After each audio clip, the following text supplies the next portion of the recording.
بسم اللہ الرحمن الرحیم۔ السلام علیکم معززین ناظرین۔ یہودی چراوے کو جنت کی بشارت بیان کیا جاتا ہے کہ غزوہ خیبر کے موقع پر ایک چراوا حضرت حضور اقدس صلی اللہ علیہ وسلم کی خدمت میں حاضر ہوا۔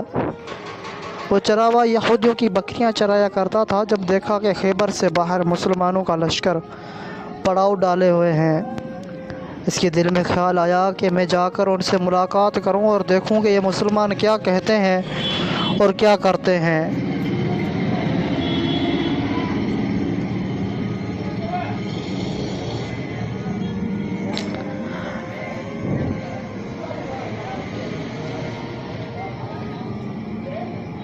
چنانچہ بکریاں چراتا ہوا مسلمانوں کے لشکر میں پہنچ گیا اور ان سے پوچھا، تمہارا سردار کہاں ہے؟ صحابہ کرام نے بتایا کہ ہمارے سردار حضور صلی اللہ علیہ وسلم اس خیمے کے اندر ہیں۔ پہلے تو اس چراوے کو ان کی باتوں پر یقین نہیں آیا۔ اس نے سوچا کہ اتنے بڑے سردار ایک معمولی سے خیمے کے اندر کیسے بیٹھ سکتے ہیں۔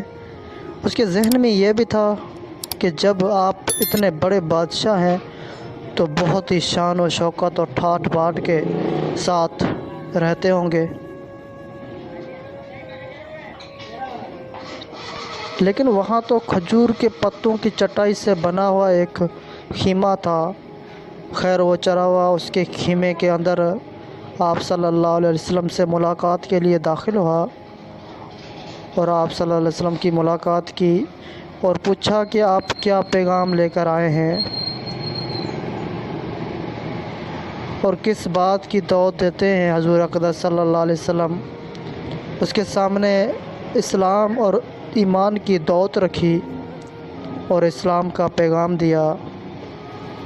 اس نے پوچھا کہ اگر میں اسلام کی دعوت قبول کر لوں تو میرا کیا انجام ہوگا اور کیا رتبہ ہوگا۔ حضور اقدس صلی اللہ علیہ وسلم نے ارشاد فرمایا کہ اسلام لانے کے بعد تم ہمارے بھائی بن جاؤ گے اور ہم تمہیں گلے سے لگائیں گے۔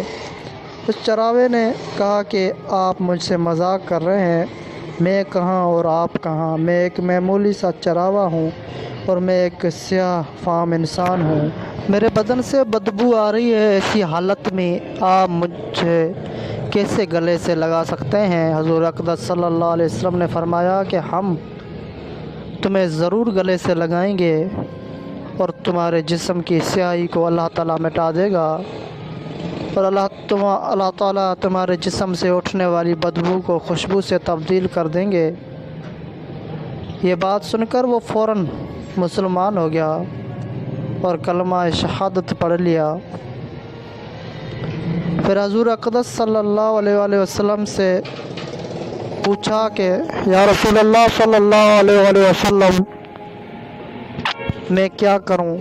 آپ صلی اللہ علیہ وسلم نے فرمایا کہ تم ایسی وقت پر ایمان لائے ہو کہ نہ تو اس وقت کسی نماز کا وقت ہے کہ تم سے نماز پڑھاؤں اور نہ ہی روزے کا زمانہ ہے کہ تم سے روزہ رکھواؤں۔ زکوٰۃ تم پر فرض نہیں ہے، اس وقت تو صرف ایک ہی عبادت ہو رہی ہے جو تلواروں کی چھاؤں میں انجام دی جاتی ہے، وہ ہے جہاد فی سبیل اللہ۔ اس چراوے نے کہا، یا رسول اللہ صلی اللہ علیہ وسلم، میں اس جہاد میں شامل ہو جاتا ہوں، لیکن جو شخص جہاد میں ہوتا ہے اس کے لیے دو میں سے ایک صورت ہوتی ہے، یا غازی یا شہید۔ تو اگر میں اس جہاد میں شہید ہو جاؤں تو آپ میری کوئی ضمانت لیجئے۔ حضور اقدس صلی اللہ علیہ وسلم نے فرمایا کہ میں اس بات کی ضمانت لیتا ہوں کہ اگر تم اس جہاد میں شہید ہوگے تو اللہ تعالیٰ تمہیں جنت میں پہنچا دیں گے اور تمہارے جسم کی بدبو کو خوشبو سے تبدیل فرما دیں گے اور تمہارے چہرے کی سیاہی کو سفیدی میں تبدیل کر دیں گے۔ چونکہ وہ چراوا یہودیوں کی بکریاں چراتا ہوا وہاں پہنچا تھا، اس لیے حضور اقدس صلی اللہ علیہ وسلم نے فرمایا کہ تم یہودیوں کی جو بکریاں لے کر آئے ہو ان کو جا کر واپس کر لو، اس لیے کہ یہ بکریاں تمہارے پاس امانت ہیں۔ اس بات سے یہ اندازہ لگائیں کہ جن لوگوں کے ساتھ جنگ ہو رہی ہے جن کا محاصرہ کیا ہوا ہے، ان کا مال غنیمت ہے، لیکن چونکہ وہ چراوا بکریاں معاہدے پر لے کر آیا تھا، اس لیے آپ نے حکم دیا کہ پہلے وہ بکریاں واپس کر کے آؤ، پھر آ کر جہاد میں شامل ہونا۔ چنانچہ اس چراوے نے جا کر بکریاں واپس کی اور واپس آ کر جہاد میں شامل ہوا اور شہید ہو گیا۔ جب جنگ ختم ہو گئی تو حضور اقدس صلی اللہ علیہ وآلہ وسلم لشکر کا جائزہ لینے لگے۔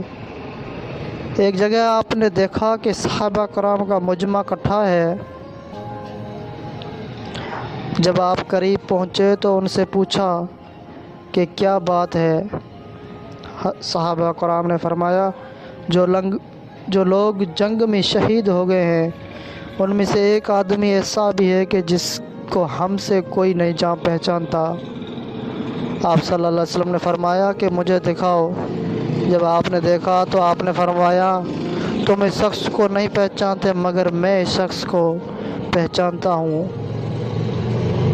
یہ چراوا ہے اور یہ وہ عجیب و غریب بندہ ہے جس نے اللہ کی راہ میں ایک بھی سجدہ نہیں کیا، اور میں اس بات کی گواہی دیتا ہوں کہ اللہ تعالیٰ اس کو سیدھا جنت الفردوس میں پہنچا دیا ہے، اور میری آنکھیں دیکھ رہی ہے کہ ملائک اس کو غسل دے رہے ہیں اور اس کی سیاہی سفیدی میں تبدیل ہو گئی ہے اور اس کی بدبو خوشبو سے بدل گئی ہے۔